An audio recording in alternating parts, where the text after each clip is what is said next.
When we ended last time, we were considering arguments for and against affirmative action, counting race as a factor in admissions. And in the course of the discussion, three arguments emerged, three arguments for affirmative action. One of them was the idea that race and ethnic background should count as a way of correcting for the true meaning of test scores and grades, getting a more accurate measure of the academic potential those scores, those numbers represent. Second was what we called the compensatory argument, the idea of righting past wrongs, past injustice. And the third was the diversity argument. And when Cheryl Hopwood in the 1990s challenged the University of Texas Law School's affirmative action program in the federal courts, the University of Texas made another version of the diversity argument, saying that the broader social purpose, the social mission of the University of Texas Law School is to produce leaders in the legal community, in the political community, among judges, lawyers, legislators, and therefore it's important that we produce leaders who reflect the background and the experience and the ethnic and the racial composition of the state of Texas. It's important for serving our wider social mission. That was the University of Texas Law School's argument. And then we considered an objection to the diversity argument, which after all is an argument in the name of the social mission, the common good. We saw that Rawls does not simply believe that arguments of the common good or the general welfare should prevail if individual rights must be violated in the course of promoting the common good. You remember that was the question, the challenge to the diversity rationale that we were considering when we finished last time. And we began to discuss the question, well, what right might be at stake? Maybe the right to be considered according to factors within one's control. Maybe this is the argument that Cheryl Hopwood implicitly was making. She can't help the fact that she's white. Why should her chance at getting into law school depend on a factor she can't control? And then Hannah, who was advancing an argument last time, said Harvard has the right to define its mission any way it wants to. It's a private institution. And it's only once Harvard defines its mission that we can identify the qualities that count. So no rights are being violated. Now, what about that argument? What I would like to do is to hear objections to that reply and then see whether others have an answer. Yes. And tell us your name. Da. Da. Right. You spoke up last time. All right. How do you answer that argument? Well, I think there was two things in there. One of them was that a private institution could define its mission however it wants. But then that doesn't make however it defines it right. Like, I could define my personal mission as I want to collect all the money in the world. But does that make it even a good mission? So you can't say that just because a college is a private institution, it could just define it whatever it wants. We still have to think about whether the way it's defining it is right. And in the case of affirmative action, a lot of people have said that since there's a lot of other factors involved, why not race? Like, if we already know that the system is imperfect. I want to stick with your first point, okay. Da. Here's Da's objection. Can a college or university define its social purpose any way it wants to, and then define admissions criteria accordingly? What about the University of Texas Law School, not today, but in the 1950s? Then there was another Supreme Court case against the admissions policy of the University of Texas Law School because it was segregated. It only admitted whites. And when the case went to court back in the 50s, the University of Texas Law School also invoked its mission. Our mission as a law school is to educate lawyers for the Texas bar, for Texas law firms. And no Texas law firm hires African Americans.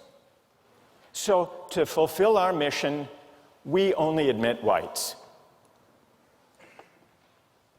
Or consider Harvard in the 1930s, when it had anti-Jewish quotas. President Lowell, president of Harvard in the 1930s, said that he had nothing personally against Jews, but he invoked the mission, the social purpose of Harvard, he said, which is not only to train intellectuals. Part of the mission of Harvard, he said, is to train stockbrokers for Wall Street, presidents and senators, and there are very few Jews who go into those professions. Now, here's the challenge. Is there a principal distinction between the invocation of the social purpose of the college or university today in the diversity rationale and the invocation of the social purpose or mission of the university by Texas in the 1950s or Harvard in the 1930s? Is there a difference in principle? What's the reply? Hannah? Well, I think that the principle that's different here is basically the distinction between inclusion versus exclusion. I think that it's morally wrong of the university to say, we're going to exclude you on the basis of your religion or your race. That's denial on the basis of arbitrary factors. What Harvard is trying to do today with its diversity initiatives is to include groups that were excluded in the past. Good. Let's see if, stay there. Let's see if someone would like to reply. Go ahead. This was kind of in support of Hannah rather than a reply, but That's all right. I was going to say another principal difference can be based on malice being the motivation, I guess, for the historical segregation act. So it's saying that we're not going to let blacks or Jews in because they're worse as people or as a group. Good. So the element of malice isn't present. And what's your name? Stevie? Stevie says that in the historic segregationist, racist, anti-Semitic quotas or prohibitions, there was built into them a certain kind of malice, a certain kind of judgment that African Americans or Jews were somehow less worthy than everybody else. Whereas present-day affirmative action programs don't involve or imply any such judgment. What it amounts to saying is, so long as a policy just uses people in a way as valuable to the social purpose of the institution, it's okay, provided it doesn't judge them maliciously, as Stevie might add, as intrinsically less worthy. I'd like to raise a question. Doesn't that concede that all of us, when we compete for positions or for seats in colleges and universities, in a way are being used, not judged, but used in a way that has nothing to do with moral desert? Remember, we got into this whole discussion of affirmative action when we were trying to figure out whether distributive justice should be tied to moral desert or not.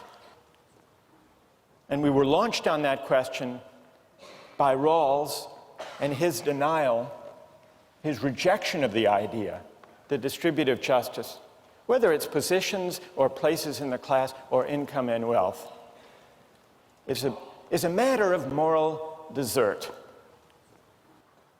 Suppose that were the moral basis of Harvard's admissions policy.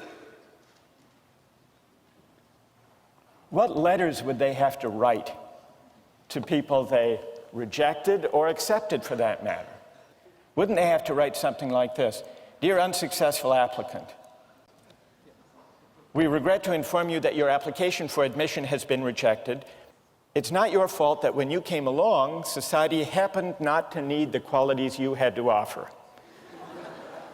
Those admitted instead of you are not themselves deserving of a place, nor worthy of praise for the factors that led to their admission. We are in any case only using them and you as instruments of a wider social purpose. Better luck next time. What was the letter you actually got when you were admitted? Perhaps it should have read something like this. Dear successful applicant, we are pleased to inform you that your application for admission has been accepted. It turns out, lucky for you, that you have the traits that society needs at the moment, so we propose to exploit your assets for society's advantage. You are to be congratulated, not in the sense that you deserve credit for having the qualities that led to your admission, but only in the sense that the winner of a lottery is to be congratulated. And if you choose to accept our offer, you will ultimately be entitled to the benefits that attach to being used in this way. We look forward to seeing you in the fall. Now, there is something a little odd, morally odd, if it's true that those letters do reflect the theory, the philosophy underlying the policy. So here's the question they pose. And it's a question that takes us back to a big issue in political philosophy.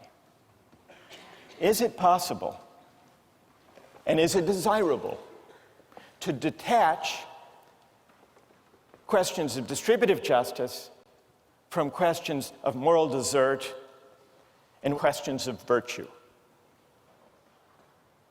In many ways, this is an issue that separates modern political philosophy from ancient political thought. What's at stake in the question of whether we can put desert, moral desert aside? It seemed when we were reading Rawls that the incentive, the reason he had for detaching distributive justice from moral desert was an egalitarian one. That if we set desert to one side, there's greater scope for the exercise of egalitarian considerations. The veil of ignorance, the two principles, the difference principle, helping the least well off, redistribution and all that. But what's interesting is if you look at a range of thinkers we've been considering, there does seem to be a reason they want to detach justice from desert that goes well beyond any concern for equality. Libertarian rights-oriented theorists of the kind we've been studying, as well as egalitarian rights-oriented theorists, including Rawls, and for that matter also including Kant, all agree, despite their disagreements over distributive justice and the welfare state and all of that, they all agree that justice is not a matter of rewarding or honoring virtue or moral desert. Now, why do they all think that? It can't just be for egalitarian reasons. Not all of them are egalitarians. This gets us to the big philosophical question we have to try to sort out. Somehow they think tying justice to moral merit or virtue is going to lead away from freedom, from respect for persons as free beings. Well, in order to see what they consider to be at stake, and in order to assess their shared assumption, we need to turn to a thinker, to a philosopher, who disagrees with them, who explicitly ties justice to honoring virtue and merit and moral desert. And that thinker is Aristotle. Now, in many ways, Aristotle's idea of justice is intuitively very powerful. In some ways, it's strange. I want to bring out both its power, its plausibility, and its strangeness so that we can see what's at stake in this whole debate about justice and whether it's tied to desert and virtue.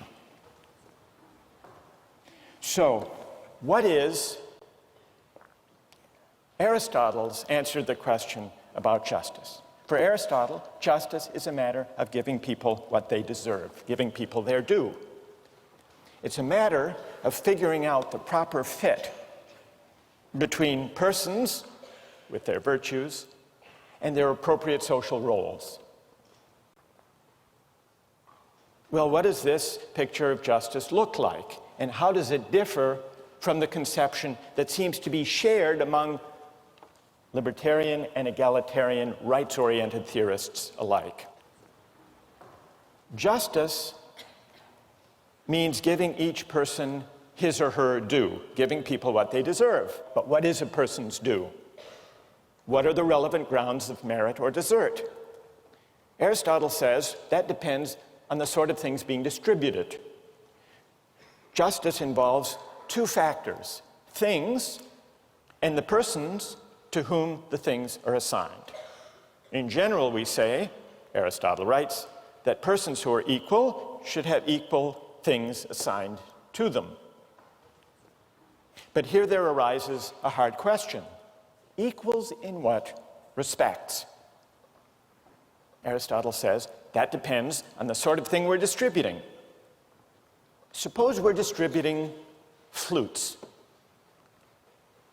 What is the relevant merit or basis of desert for flutes? Who should get the best ones? What's Aristotle's answer? Anyone? The best flute players, right.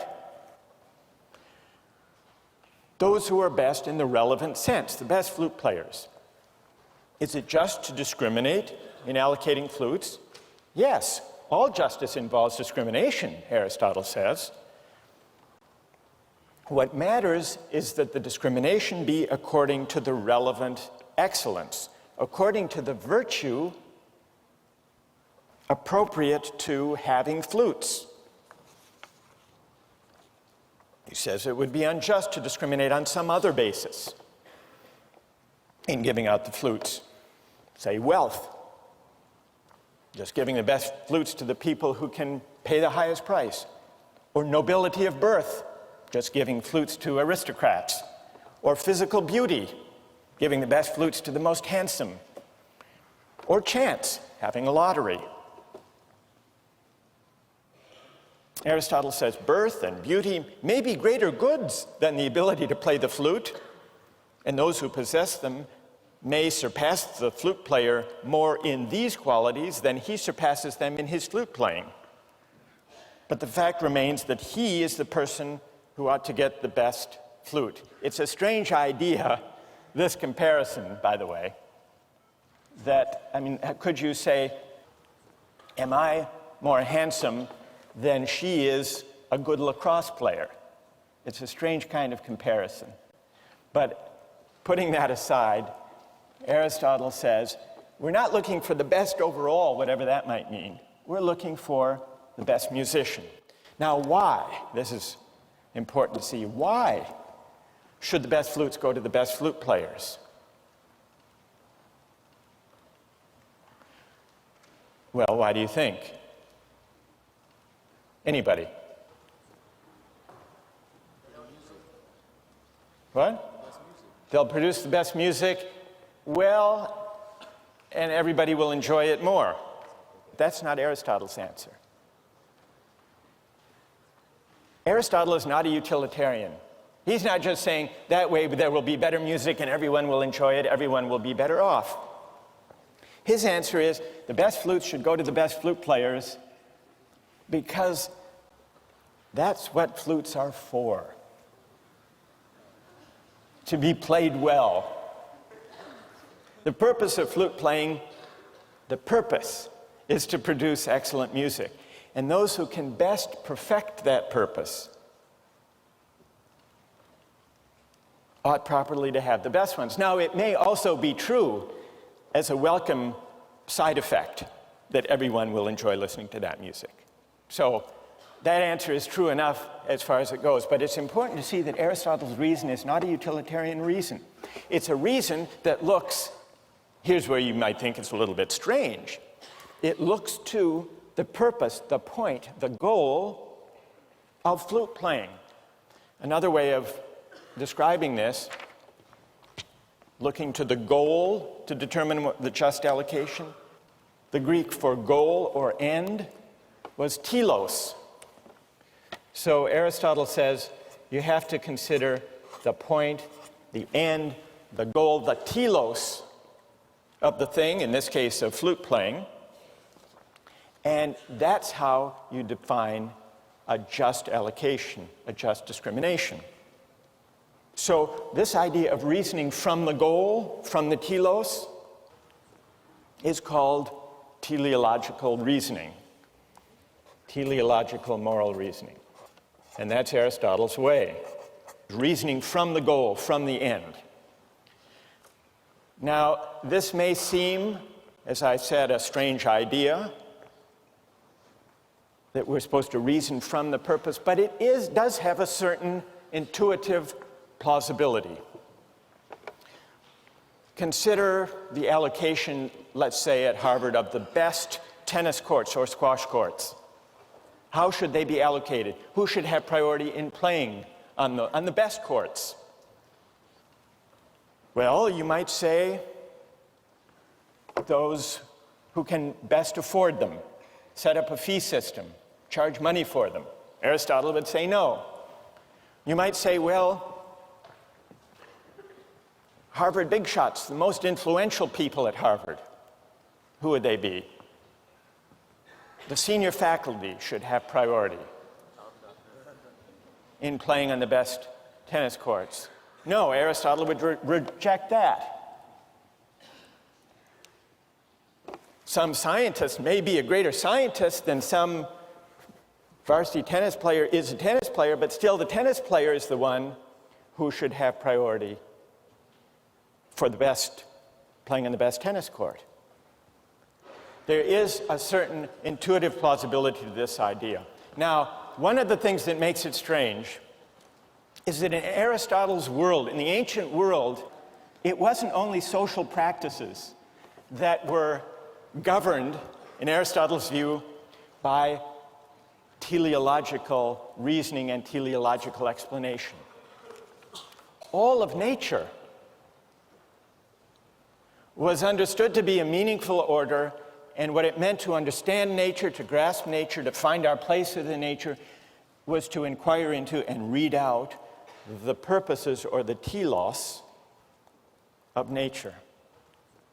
And with the advent of modern science, it's been difficult to think of the world that way, and so it makes it harder, perhaps, to think of justice in a teleological way. But there is a certain naturalness to thinking about even the natural world as teleologically ordered, as a purposive whole. In fact, children have to be educated out of this way of looking at the world. I realized this when my kids were very young and I was reading them a book, Winnie the Pooh. And Winnie the Pooh gives you a great idea of how there is a certain natural, childlike way of looking at the world in a teleological way. You may remember a story of Winnie the Pooh walking in the forest one day. He came to a place in the forest, and from the top of a tree there came a loud buzzing noise. Winnie the Pooh sat at the foot of the tree, put his head between his paws, and began to think. Here's what he said to himself. That buzzing noise means something. You don't get a buzzing noise like that just buzzing and buzzing without its meaning something. If there's a buzzing noise, somebody's making a buzzing noise. And the only reason for making a buzzing noise that I know of is because you're a bee. Then he thought for another long time and said, and the only reason for being a bee that I know of is making honey. And then he got up and he said, and the only reason for making honey is so I can eat it. So he began to climb the tree. This is an example of teleological reasoning.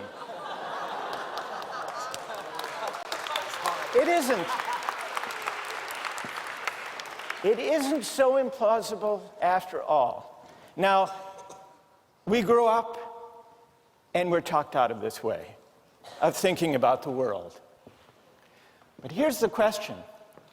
Even if teleological explanations don't fit with modern science, even if we've outgrown them in understanding nature, isn't there something still intuitively and morally plausible, even powerful, about Aristotle's idea that the only way to think about justice is to reason from the purpose, the goal, the telos of the social practice? And isn't that precisely what we were doing when we were disagreeing about affirmative action?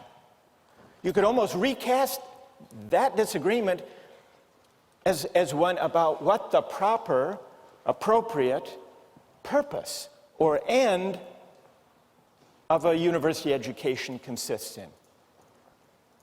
Reasoning from the purpose or from the telos or from the end, Aristotle says that's indispensable to thinking about justice. Is he right? Think about that question as you turn to Aristotle's Politics.